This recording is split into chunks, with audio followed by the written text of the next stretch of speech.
Welcome back to the Investing on the Go podcast, brought to you by FundCalibre. This week, Asian equity markets are back in focus, driven by shifting valuations, improving fundamentals, and changing global dynamics. Hi, I'm Josh Murphy, research analyst at FundCalibre. Today, I've been joined by Dave Perrett, manager of the M&G Asian Fund. Hi, Dave. How are you? I'm good, Josh. Very well, thank you.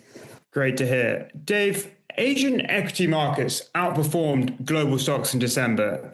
Stepping back, what continues to make Asia an attractive long-term investment opportunity for global investors? I think there are a couple of things to bear in mind here. I think, which, in terms of the outlook of why we're constructive and positive on the region still. I think one thing you mentioned about December, and you could talk about towards the second half of last year, obviously Asia is the home to a number of large, what we would call AI enablers, who're benefiting a lot from the CapEx wave. And that helped drive Asian markets, particularly second half of last year. But Asia is a very diverse region, and there are other areas of opportunity, particularly as China deals with its bursting its property bubble as we come through the other side. A number of domestically orientated businesses there, which are really attractive from a bottom-up perspective. I think the other two things that I would just highlight would be, I've been covering Asian markets now for more than 30 years. And apart from a short period in the late 90s after the Asian crisis, Asian currencies, particularly in North Asia, like in China, Korea, even Taiwan, the currencies have never been this attractive or competitive versus Western currencies. So not only, regional markets look attractive compared to the West, particularly the US, but currencies are attractive too. And then the final thing I would just highlight would be that there are many stocks in the region where the dividend yield, or the yield you get from the dividends they pay to you, are well in excess of what government bond yields are yielding. So again, it's a very attractive setup for long-term investors. Certainly seems to be the case. How much of recent performance reflects improving fundamentals versus shifts in investor sentiment? Obviously trying to perfectly deconstruct between the two of these things is always very difficult. I think what you would see is, particularly, I say, on the tech side, you've seen a significant increase in earnings expectations. So that'd be as much about earnings delivery as about change in multiple, which is what we'll be driving in terms of sentiment. I think what's important to bear in mind is certainly up until 2024 and early 2025, investor sentiment towards Asia, particularly compared to the rest of the world, was pretty negative. So valuations were well below long-term averages. So in that sense, what we have seen in more recent times is just like a decrease, if you like, or a reduction in that kind of risk premium or that negative sentiment. And that's helped as well. But I would sort of say it's probably 70%-ish fundamentals and 30% of reduction, that kind of undervaluation of the past. And I know you touched on it very briefly earlier, but China remains a major talking point for investors. How do you separate near-term macro concerns like property stimulus uncertainty from longer-term structural investment opportunities? I think kind of short-term noise, which might feel important, but if you take a sort of more medium-term perspective, you'd sort of say this is kind of transitory, and in 3 to 6 months' time, people will be less worried about that.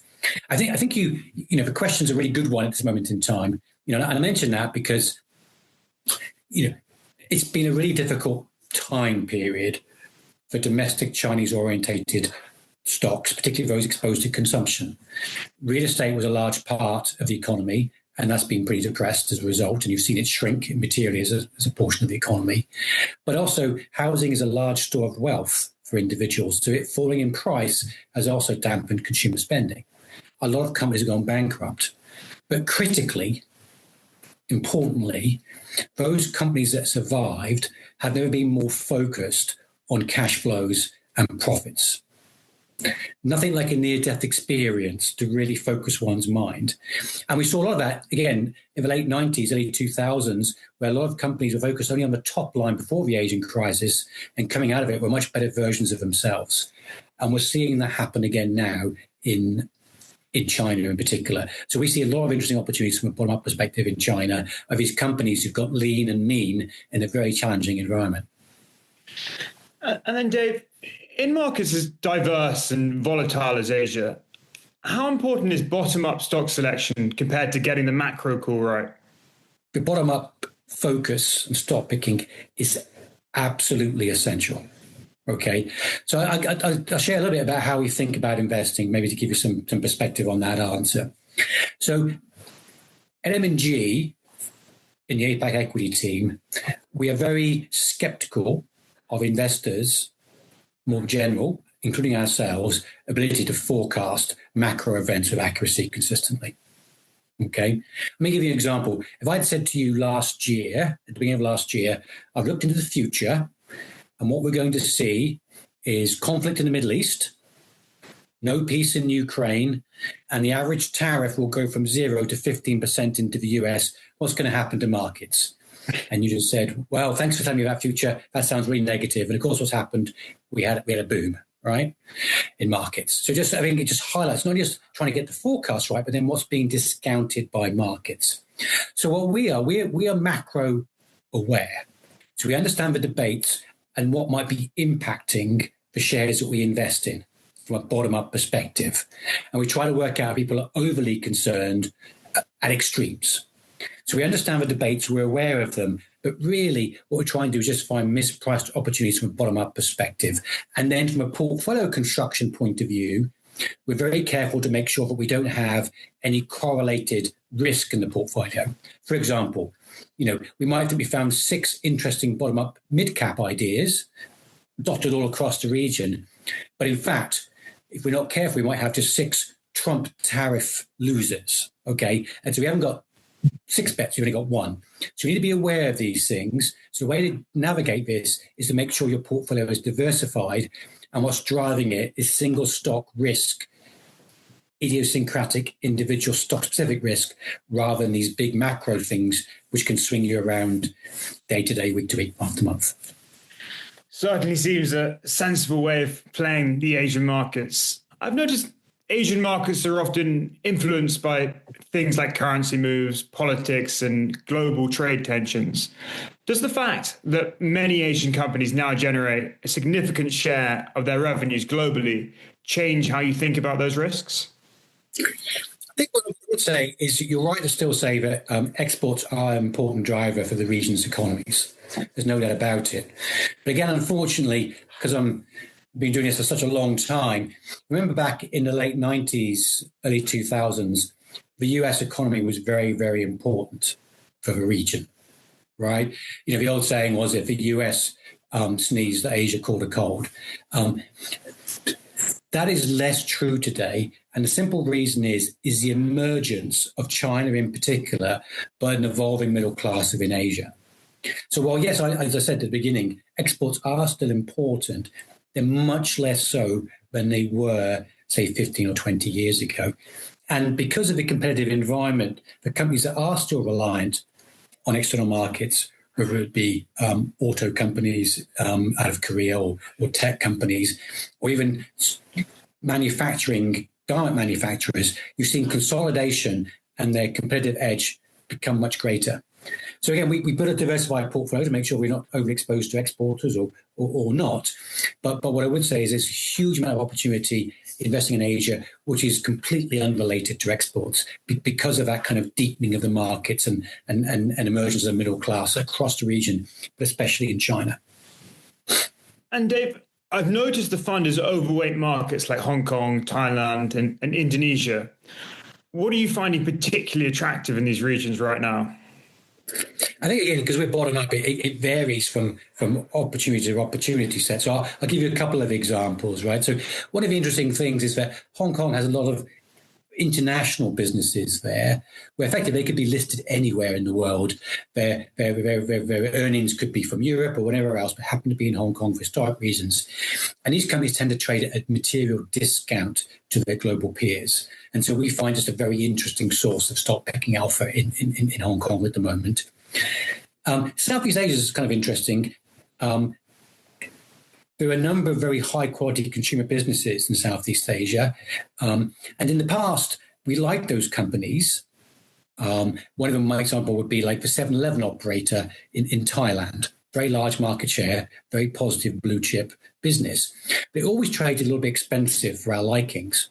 But what's happened in the last 12 to 18 months is you've seen a shift from investors away from these kind of quality consumer names and into AI-related tech.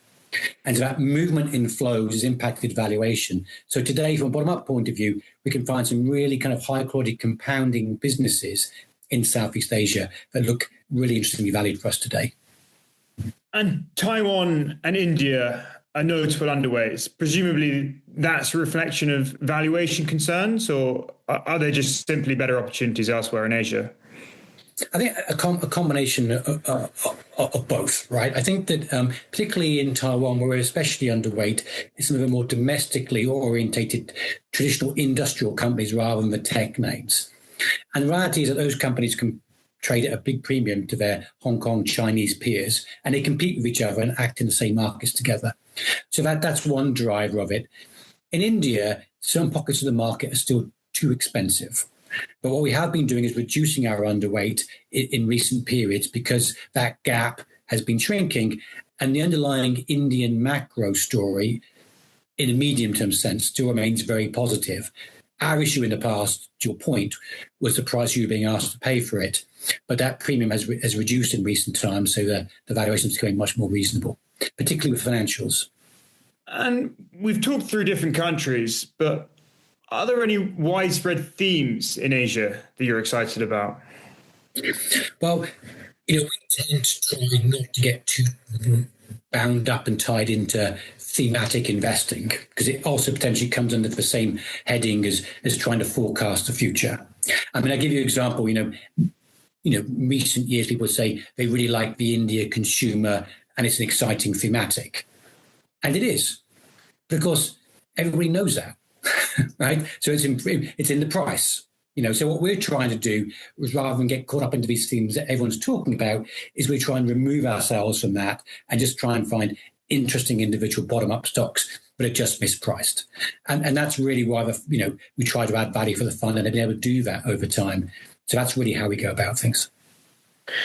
I guess this is quite a hard question to answer, but for any retail investors listening to this right now, considering an Asian equity fund, what kind of journey should they expect in terms of volatility and return potential?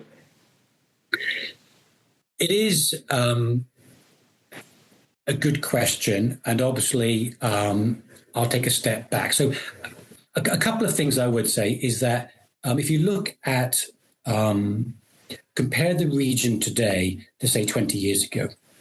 So 20 years ago, the region currencies were very much tied to the US dollar.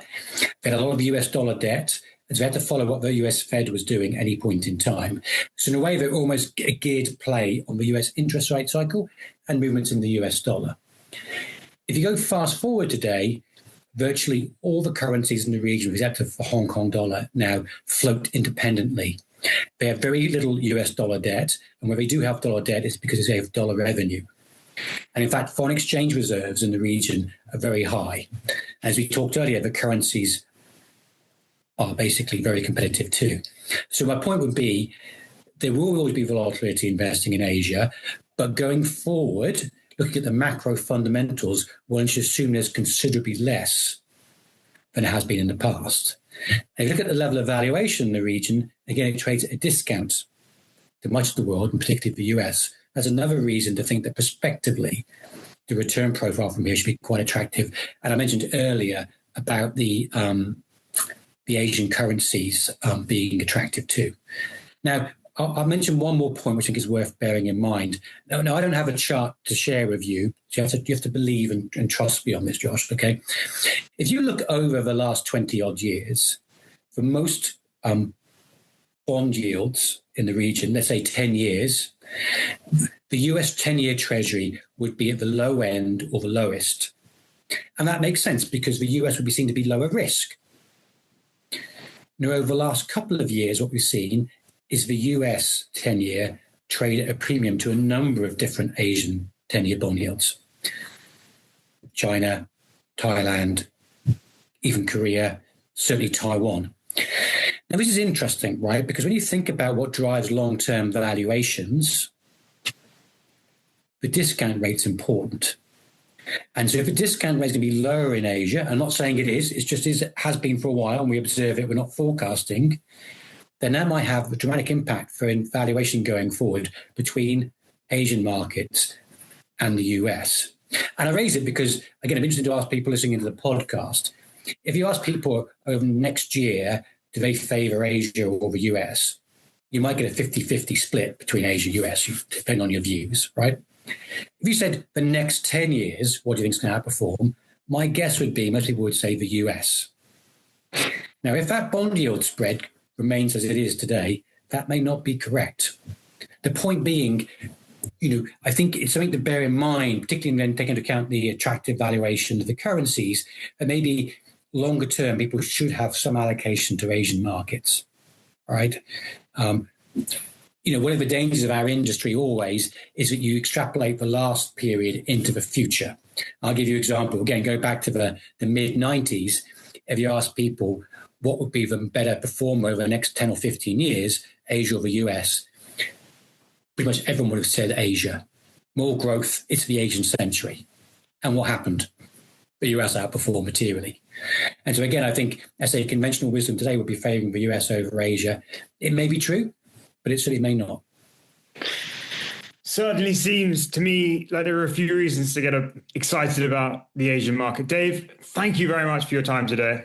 My pleasure, Josh. Thank you. Thanks for the questions. M&G Asian is a high-conviction fund that takes an active approach to investing across the region. David and his team bring decades of experience to investing in Asian equities, combining deep research with a disciplined, risk-aware approach. To learn more about the M&G Asian Fund, please visit FundCalibre.com, and don't forget to subscribe to the Investing on the Go podcast, available wherever you get your podcasts. Please remember, we've been discussing individual companies to bring investing to life for you. It's not a recommendation to buy or sell. The fund may or may not still hold these companies at the time of listening. Elite ratings are based on FundCalibre's research methodology and are the opinion of FundCalibre's research team only.